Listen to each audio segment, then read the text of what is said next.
My guest today is Richard Thaler. He's one of the true pioneers in the field of behavioral economics, which integrates psychology and economics. He's a co-author of the book Nudge, the Final Edition, a recent update to the 2008 blockbuster bestseller, and he's won the Nobel Prize in economics.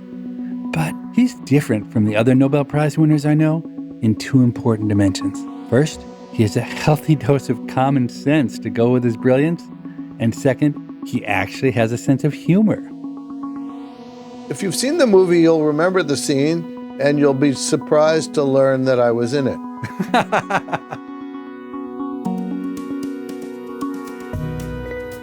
Welcome to People I Mostly Admire with Steve Levitt.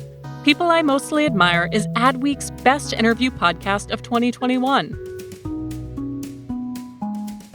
I first got to know Richard Thaler roughly 15 years ago when he and another professor at the Chicago Booth School of Business, Gene Fama, invited me for a round of golf.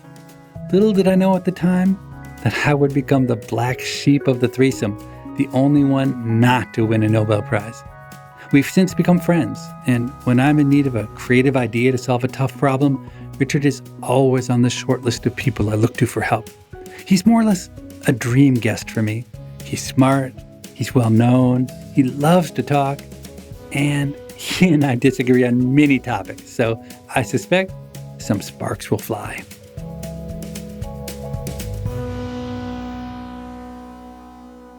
You pioneered a field that everyone initially thought was silly, but now it's highly respected, as evidenced by your Nobel Prize. You've got one of the best-selling economics books of all time. You made a ton of money developing an investment fund built on your ideas in the finance realm. You're healthy. You have a fantastic wife. Your golf game is better than ever. You're happy. It really seems, when you look from the outside, like you're a guy who won the game of life. Is that the way you see it as well? I think I've been really lucky. I wouldn't say I won the game of life, but I spun the roulette wheel and it came up on my number. You wrote an autobiography of sorts called Misbehaving. And in it, you write about how, as a young man, you wondered whether behavioral economics would represent a paradigm shift in economics, referring to Thomas Kuhn's famous work on how scientific disciplines change course. As successful as behavioral economics has been, it doesn't feel like it's achieved anything like a paradigm shift. Do you disagree with that? I completely agree. Here's the state of play as I see it. I'd be interested in your perspective on it. So it has succeeded to the extent that every top journal has behavioral economics articles in almost every issue. And every top economics department has somebody who thinks of themselves as a behavioral economist and many others who do it on the side. On the other hand, the textbooks have barely changed at all. So no, there's not been a paradigm shift. Maybe in another 30 years, the profession will look a little different, but it's hard to imagine a complete revolution. I still remember the moment when you told me you were going to write the book Nudge. It must have been the spring of 2007. Freakonomics had come out 2 years earlier and had been a big success. So you and your co-author, Cass Sunstein, were looking for some advice.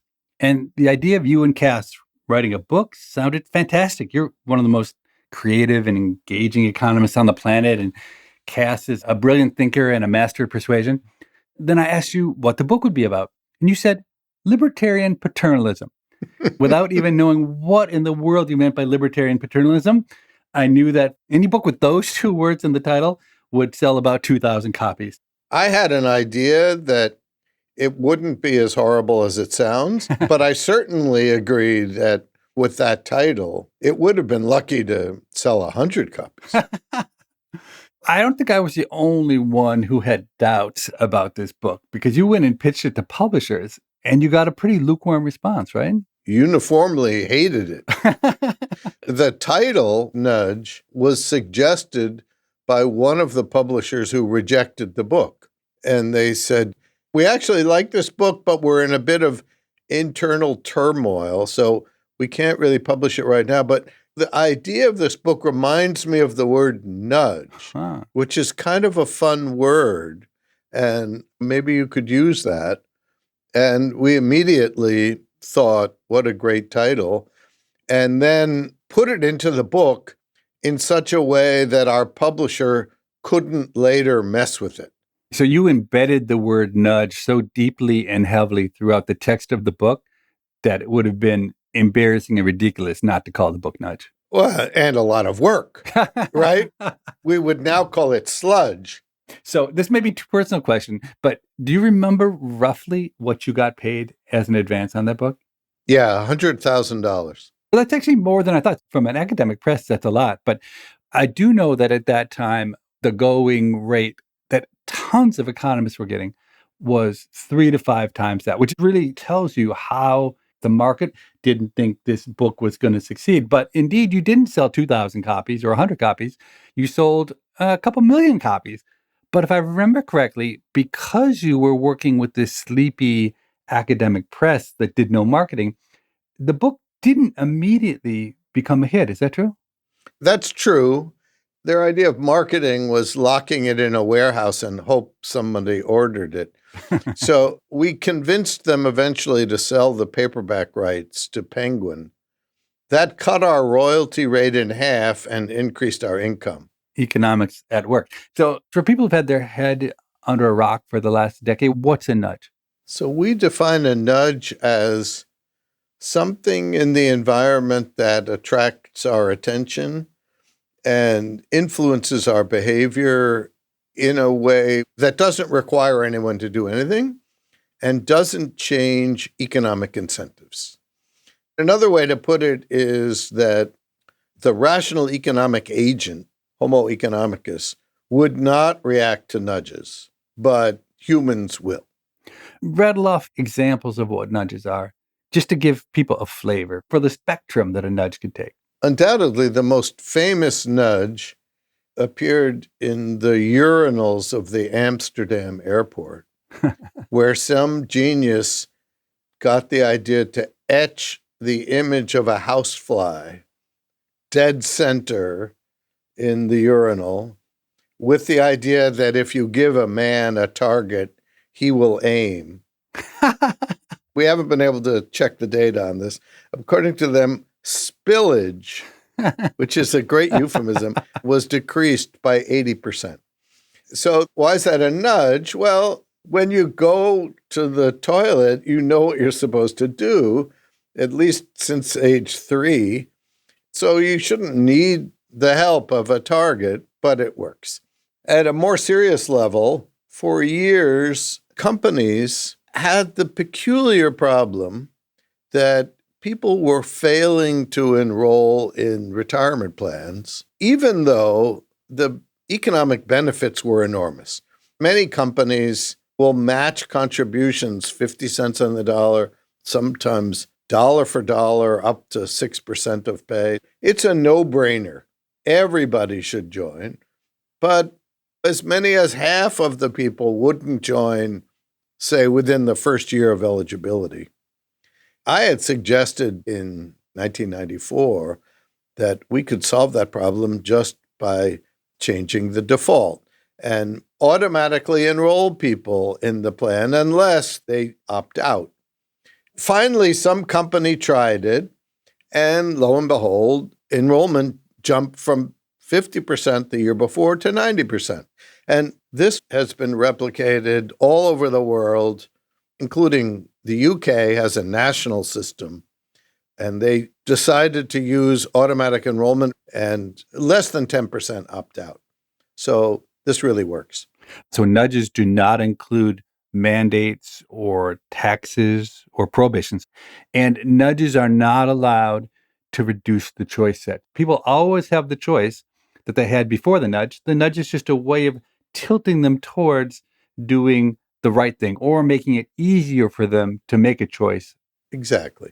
Our ideal nudge is GPS. Both Cass and I have hopeless sense of direction. Think about what GPS does. If you decide to come over and visit me in Lincoln Park, you plug in my address. That's your choice. Then the program suggests a route which you can accept or reject. And if you change your mind part way and say, oh, we forgot to buy Thaler a bottle of wine, let's stop over here and do that. The computer never complains. So we would like a world in which everything is as easy as navigating from Hyde Park to Lincoln Park in Chicago if you have Google Maps.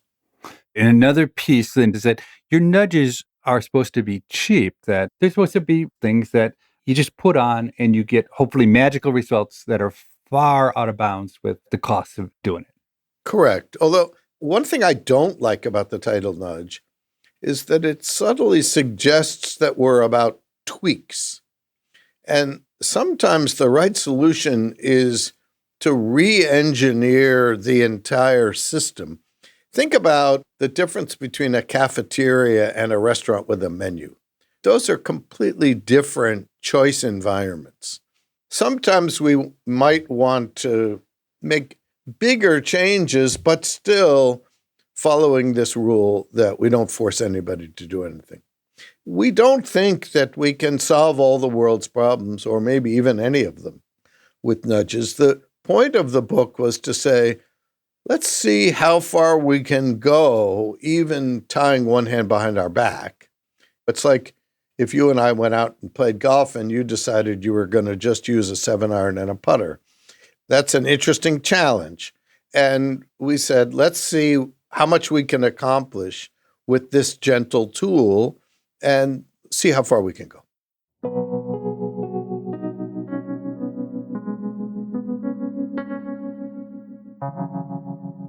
So nudges are closely linked to behavioral economics, but in actuality, nudges come in many different flavors, and many of them have nothing to do with behavioral economics, like dividers in the lane where you can just paint the strip yellow, or you can have a raised surface that whenever you start to veer over the lane, you go to-dump, and you know that you've driven over the lane.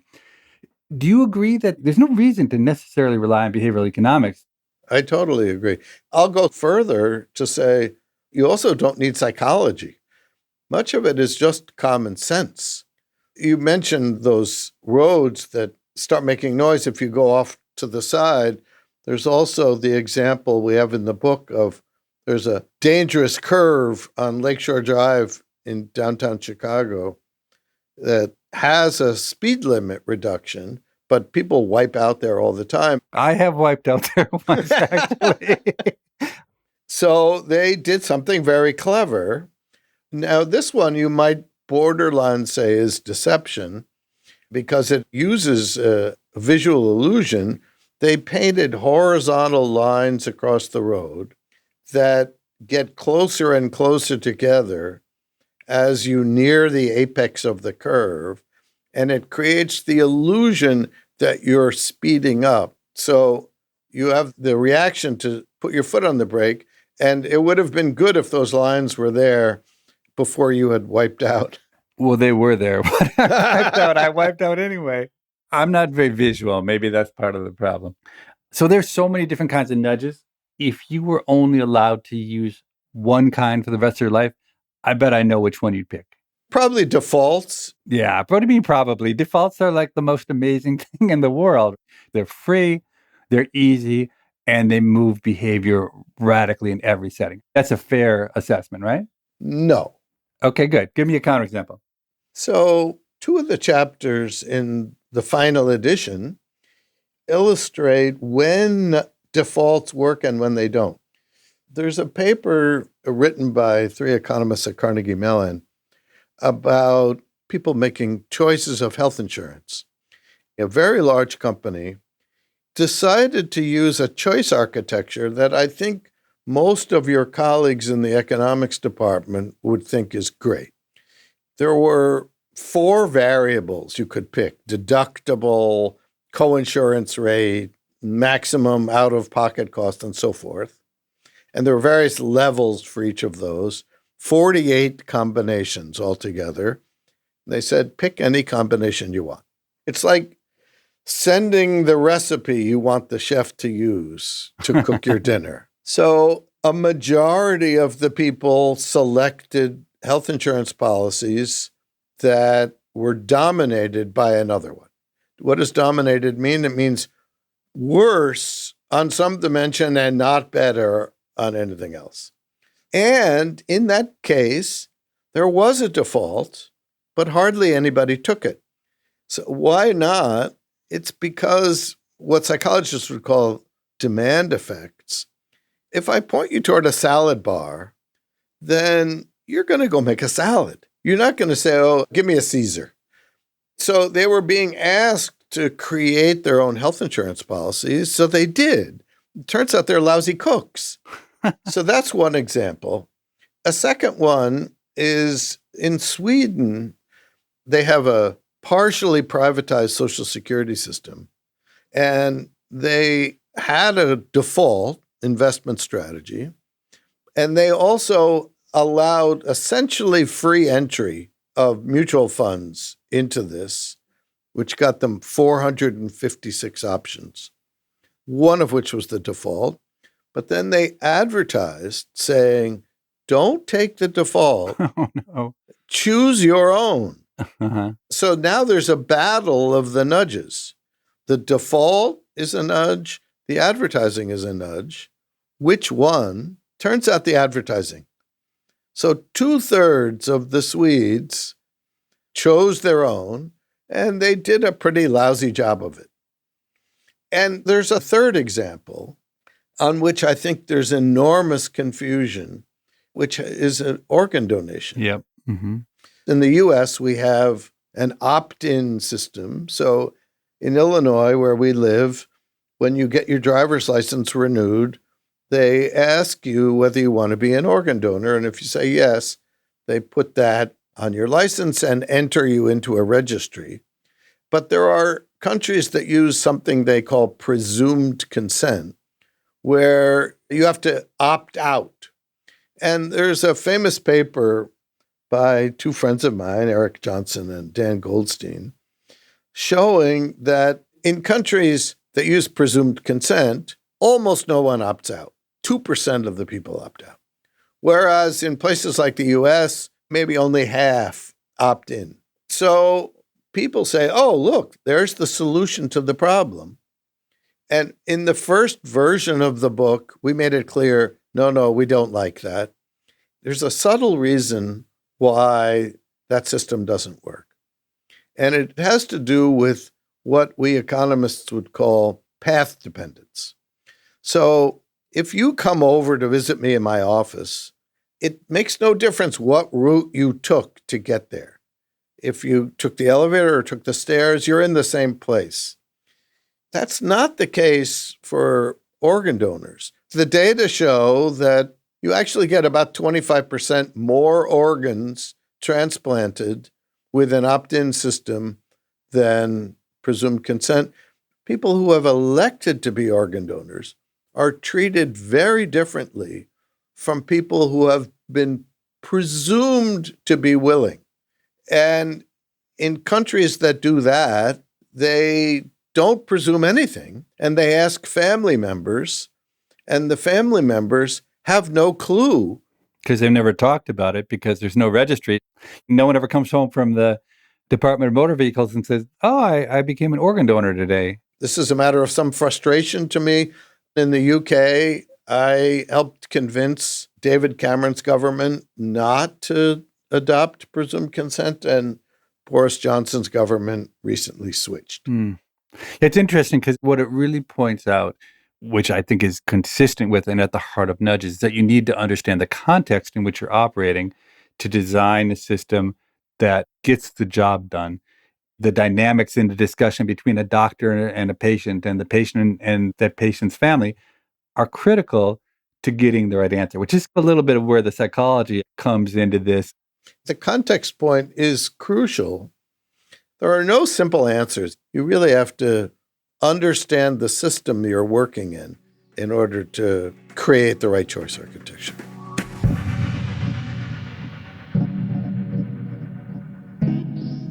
In spite of my general and continuing skepticism about behavioral economics, nudge completely changed the way I think about the world. Economists have historically had two basic approaches to changing people's behavior. One is incentives. By raising or lowering the costs and benefits of an action, you can get people to do more or less of it. If you put a $3 per gallon tax on gasoline, people will drive less. The second tool that economists had was education. If we think people are making bad choices about money, for example, we offer free seminars on financial planning. But nudges really represent a third path by which we influence people's behavior. When faced with a new problem, it used to be that I'd say, should I use incentives or should I try to teach them to do it better? But now, after your book, I always start with thinking about nudges. And if I run into a wall, then I say, okay, incentives or education, what should I do next? That to me is really profound because it's such a simple and really obvious insight. Do you share the same feeling about nudges? Obviously, I'm less skeptical about behavioral economics than you are. But I do think that choice architecture was not appreciated. Yeah, for sure. If you think about what companies have done the best since we wrote this book, and I'm not saying that we had anything to do with it, they are all fantastic at choice architecture. Consider Apple, Google, Amazon, Netflix. It's easy. You open an iPhone and it works. You want to buy a copy of Nudge, the final edition, or your 15th copy of Freakonomics on Amazon, you do it with a couple clicks. It was an important topic that people just hadn't thought enough about. So it's not like you guys invented nudges, obviously, but somehow you did manage to bring them to the fore of policymakers. There's now 40 countries that have something with a name like the Nudge Unit, which is really remarkable to me. That's 400, Steve. There are 400 countries on the planet. There are 400 Nudge units around the world. There's one in Chicago. They're not just at the country level.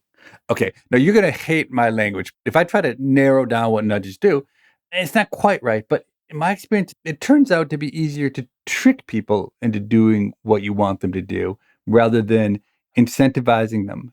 So tell me why you think that's a terrible characterization of nudging. I think it is terrible because trick suggests that they wouldn't do it if they understood. Some guy on the street playing 3-card Monte who tricks you into thinking the P is under this walnut and it's actually under the other one, that's tricking you.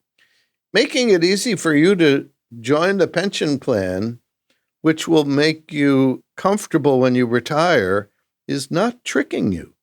And another reason why trick is the wrong word is it suggests that it needs to be secret.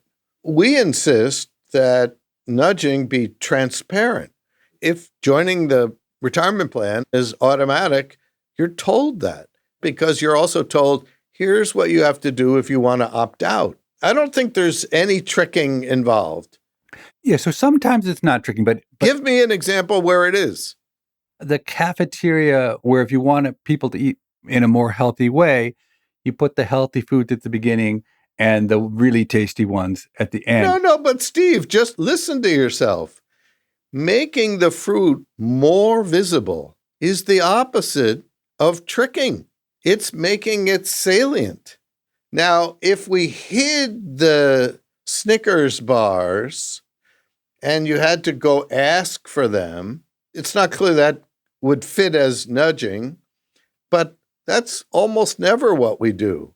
I'm not saying that nudges have to involve deception in any way, shape, or form, but because nudges are operating on the margin of inattention and on the margin of biases that people have that tilt them in one way or the other, it often will be subconscious.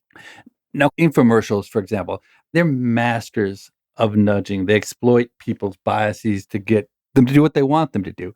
Infomercials use exactly the same set of tools that you use. And in the end, they make people buy stuff that they might not have wanted to buy otherwise. I think infomercials are full of deception.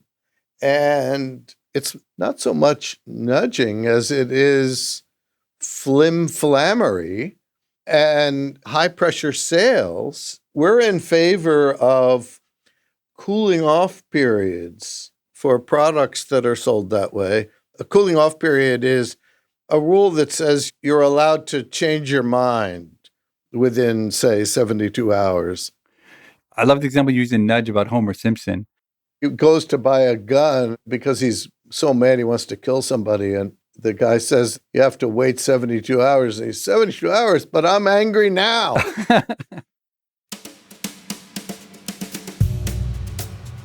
You're listening to People I Mostly Admire with Steve Levitt and his conversation with Nobel laureate Richard Thaler. They'll return after this short break.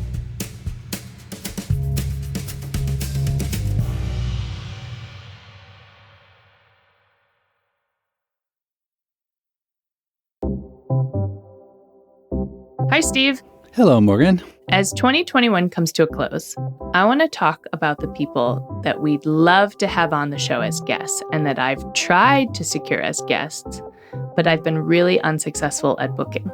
So you know who I'll say first, because it's the person whose name I bring up every single time we talk about guests. Who is it? Taylor Swift. Yes, I would love to interview Taylor Swift because she is obviously talented, but what intrigues me so much about her is how she has over and over reinvented herself and how she just thumbs her nose at the music industry. My hunch is that she is incredibly smart, and I would just love the chance to hear what she has to say about the world. And one of the reasons we haven't been able to book her is because she is so busy right now re-recording her entire music library. Her former record label sold her archive, and she's retaking control over her albums. A perfect example of how she thumbs her nose at the industry.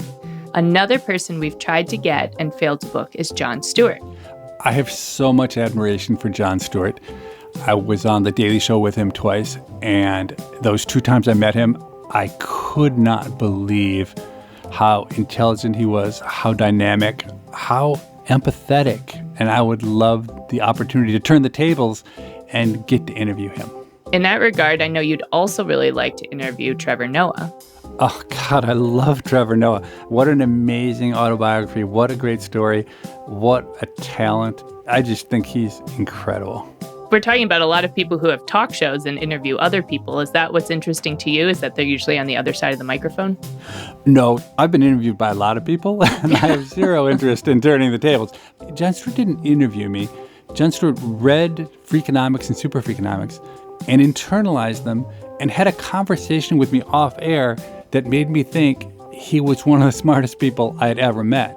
And then he turned around and he went on air and he was a comedian. My hope would be that I could get him on the show and let the incredibly brilliant side of him shine through. There's another person that you really want to book that sort of surprises me because he's an American pastor and leads a megachurch, Joel Osteen.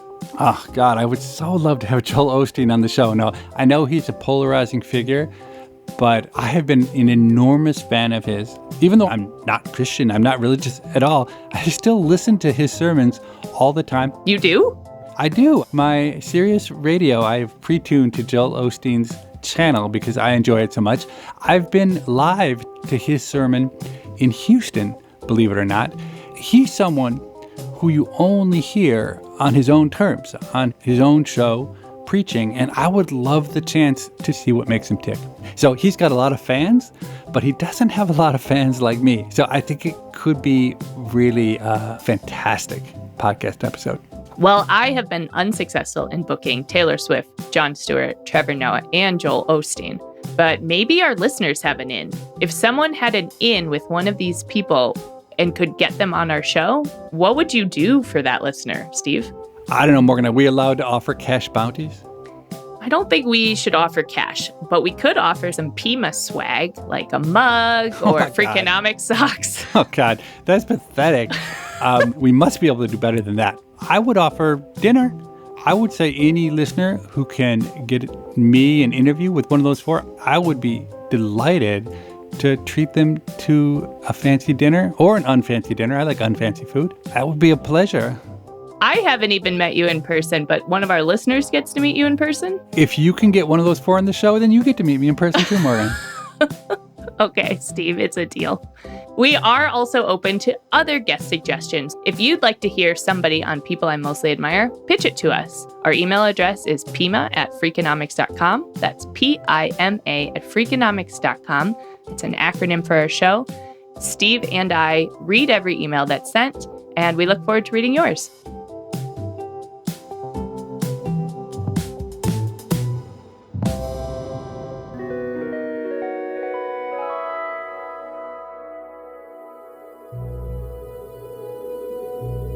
In the second half of our conversation, I'd like to move away from the subject of nudges to whether even economists actually live by the rules of textbook economics.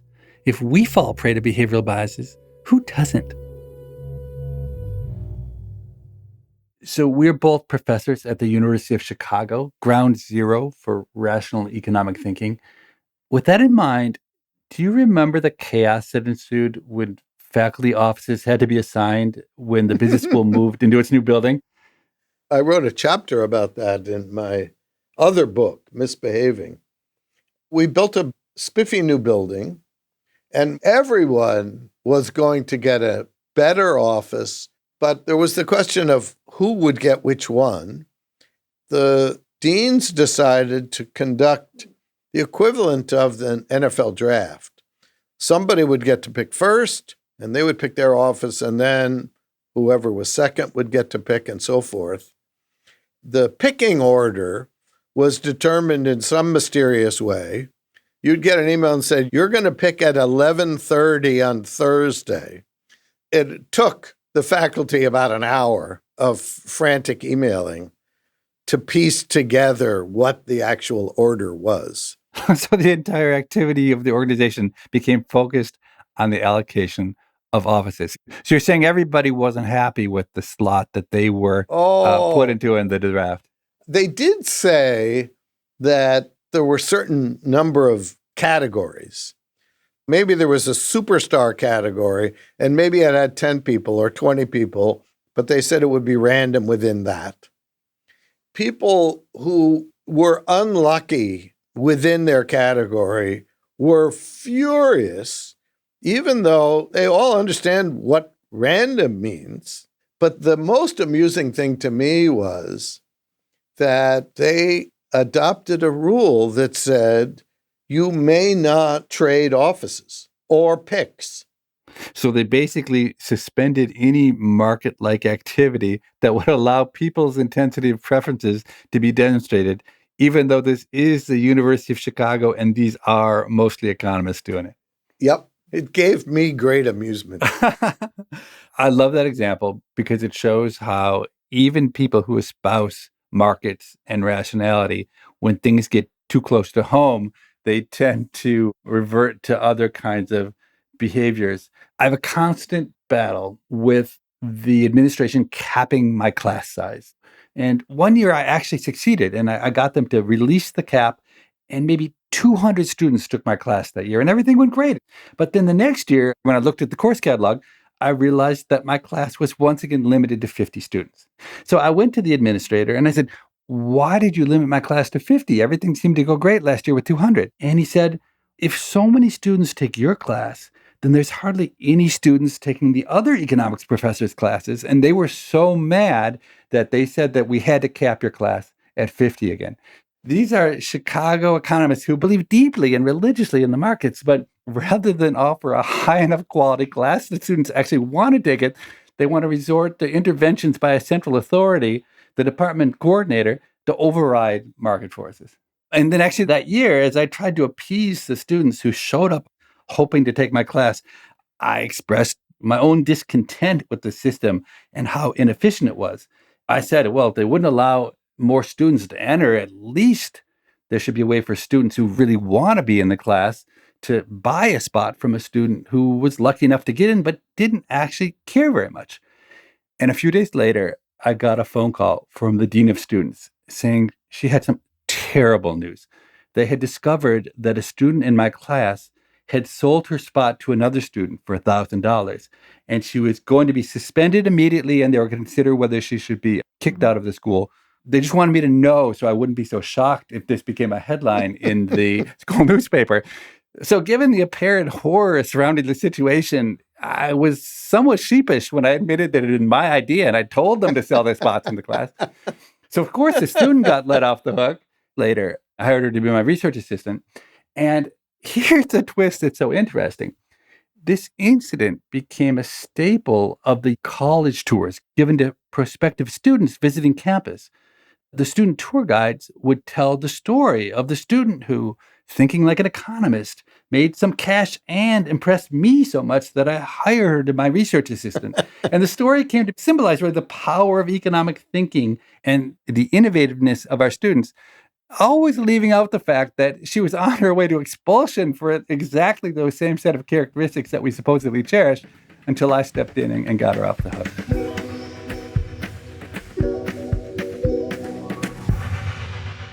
So it's undeniable that even the people who shouldn't suffer from behavioral biases, the Chicago economists, do.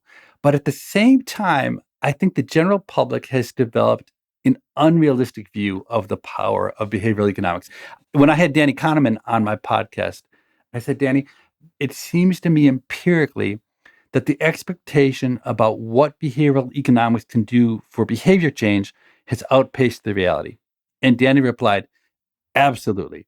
You're absolutely correct if you're implying that we've been too persuasive.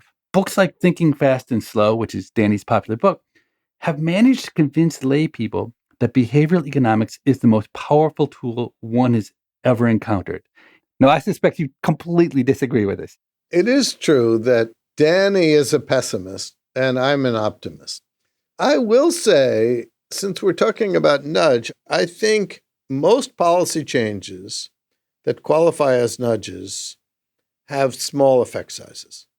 And that's why when we rewrote the book and we have a chapter on climate change, we say we're not going to solve climate change with nudging. We have to have a carbon tax or cap and trade. Get the prices right. I'm still an economist. There are things that categorize as nudges. For example, automatically enrolling people into green energy or telling people how much energy they use compared to their neighbors. These get 2 or 3% effect sizes with huge sample sizes in the millions, but they're small. We quote President Obama in the book, who liked to say, better is good. If we can reduce utility consumption by 2% by adding something to the bill they get every month, which is free. She's saying not adding a cost. Like economists want to add a cost to the bill to get usage down by 2%. You want to add a picture that shows them looking gluttonous relative to their neighbors. Anything you get for free, why not take it? That's your view of the world.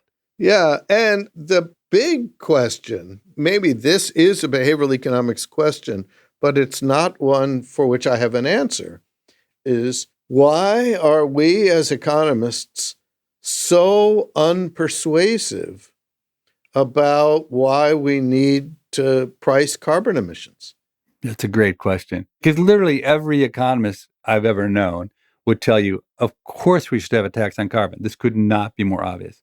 And maybe the politicians just don't do it because it's unpopular. It is very frustrating because right now in the US, the Republicans are opposed to it because it's a tax, and the progressives are against it because they think whatever the tax was, it wouldn't be high enough, and some of the tax would be paid by poor people, and they shouldn't have to pay it. These are silly arguments. Obviously, you can have a carbon tax and distribute the money in a way that is progressive, but we're united in our opposition to the only chance, really, that the planet has of survival. And I think this is the greatest failing of the economics profession ever. We have a simple approach that could make a material impact, and yet we're completely ineffective in convincing people other than economists that that's true. And Sweden has the highest carbon tax, and lo and behold, emissions have gone way down and the economy is thriving. So for once, economists are right. We don't know how to control unemployment or recessions or inflation, maybe, but we do know if we raise the price of carbon, people will emit less. Even crazy behavioral economists know that, and yet we can't convince anybody to do it.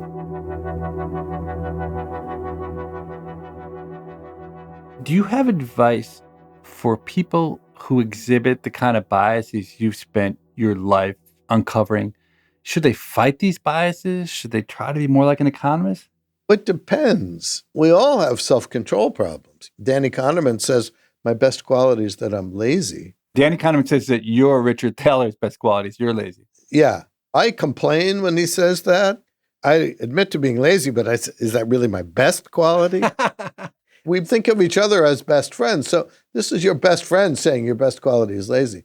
He justifies it as saying, the fact that I'm lazy means that I only work on things that are important. I'm not sure that's true. I only work on things that I think are interesting and fun. But we all have self-control problems, and it's useful to recognize that we do, and then to take appropriate steps. Katie Milkman, a professor at Wharton, who's a behavioral economist, has learned that people are better at implementing self-control initiatives if they occur at the beginning of the year or on a birthday. She calls them a fresh start. I have a meta New Year's resolution, which is I only make resolutions I intend to keep, which means I almost never make them. In the class I teach on decision-making, I give the students a bunch of rules that I modestly call Thaler's rules for good decision-making. And one of them encapsulates the whole course.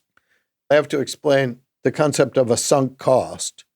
If you paid for some very rich dessert and are full after 2 bites, but continue to eat it because you paid for it, you're committing what economists call the sunk cost fallacy, because you paid for it and you're not getting any of that money back by eating more of it. Or there's some concert you don't want to go to, the weather's terrible or you feel sick.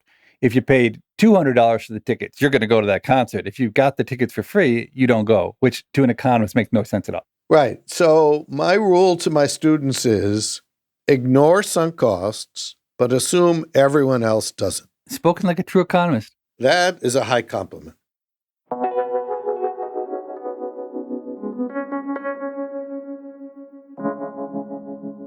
Has winning a Nobel Prize made life a lot more fun for you?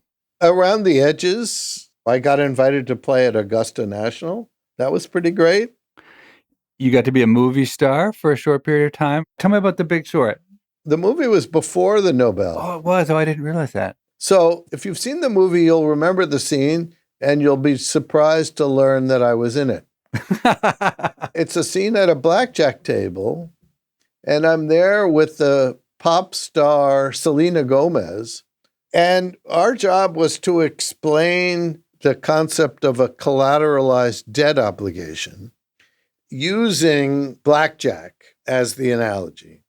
Selena Gomez didn't know what any of those 3 words, collateralized debt obligation, means, but more fundamentally, did not know the rules of blackjack. So the script was that on the first hand, she would be dealt 21, a face card and an ace, which automatically wins, and she gets dealt 21 and doesn't react. I said, Selena, you got to understand 21, that's good. You got to celebrate. Wait, so you had to play director? What's the director doing? Directing and writing, because the economics was all wrong. They called me a week before they were filming. The director, Adam McKay, I flew down to New Orleans where it was filmed. We rewrote that scene over takeout Thai food. And then it turns out I couldn't memorize the lines. So the whole thing is ad-libbed on my end. Selena Gomez can memorize lines. He won the Oscar for Best Screenplay. And I think I should get at least a fingernail off of that statue. Yeah, or maybe I'll have it for a day or something like that. How long did it take to film what turned into roughly 2 minutes on the screen? 1 whole day. Wow. And how much you get paid for that? Less than Selena Gomez. If you're interested in more from Richard Thaler, pick up Nudge, the final edition. It's a new and improved version on that classic book. I suspect you'd also enjoy Richard's semi-autobiographical book entitled Misbehaving, The Making of Behavioral Economics. And last but not least, be sure to check out the Freakonomics Radio episode number 474, All You Need Is a Nudge. To commemorate the end of the year, we're doing something special next week. We're busy compiling all the advice that my various guests have handed out, and we're trying to make some sense of it. Also, we're going to switch things up and have a few of our listeners take a turn as guests. That's next week. People I Mostly Admire is part of the Freakonomics Radio Network, which also includes Freakonomics Radio, No Stupid Questions, and Freakonomics MD. This show is produced by Stitcher and Renbud Radio. Morgan Levy is our producer, and Jasmine Klinger is our engineer. We had help on this episode from Alina Coleman. Our staff also includes Allison Craiglow, Greg Rippin, Rebecca Lee Douglas, Zach Lipinski, Mary DeDuke, Ryan Kelly, Eleanor Osborne, Emma Terrell, Lyric Bowditch, Jacob Clementi, and Stephen Dubner. Theme music composed by Luis Guerra. To listen ad-free, subscribe to Stitcher Premium. We can be reached at pima@freakonomics.com. That's PIMA@freakonomics.com. Thanks for listening. You've played Augusta. Are there any more golf courses that you still would love to play? I've heard Pine Valley is fantastic. Okay, we'll see if this podcast has the same pull as Golf Digest, and we can get you on Pine Valley.